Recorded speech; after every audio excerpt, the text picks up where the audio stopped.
ஏதோ ஒரு தேவை, ஏதோ ஒரு பர்ப்பஸ்க்காக there will be travelling in day to day. So travel பண்ணிகிட்டே இருக்காங்க. ஸோ அப்படிப்பட்டதான காரியங்களே ஆண்டவர் எதிர்பார்க்கல. ஆமென். ஏதோ இருக்கிறது இருக்கட்டும், எல்லாம் ஓகே ஓகே, ஏதோ ஒரு தேவைக்காக வாங்குகிறோம், அக்செப்டட்.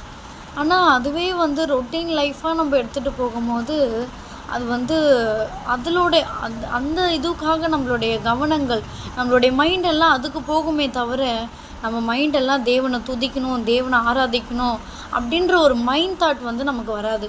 ஸோ இப்படிப்பட்டதான ஒரு காரியங்களை விட்டு நம்ம வந்து விலகி இருந்தோம் அப்படின்னு சொன்னால் நிச்சயமாகவே நாம் வந்து ஒரு பெஸ்ட்டான பிள்ளையாக நம்ம ஆண்டவருக்கு இருப்போம். ஸோ இப்படிப்பட்டதான குணங்கள் நம்ம இடத்துல எப்பவுமே இருக்கவே கூடாது. ஸோ இந்த கீழே வசனங்களை நாம் பார்க்கும் பொழுது 5ஆம் வசனத்தில் இப்படிப்பட்ட குணங்கள் நம்ம இடத்துல இருக்கும் பட்சத்தில் நம்ம வந்து தேவனுடைய ராஜ்யத்தில் வந்து சேரவே முடியாது. கர்த்தருடைய வசனம் 5ஆம் வசனத்தில் பார்க்குறோம், தேவனுடைய ராஜ்யமாகிய கிறிஸ்துவின் ராஜ்யத்தில் சுதந்திரம் அடையவே முடியாது.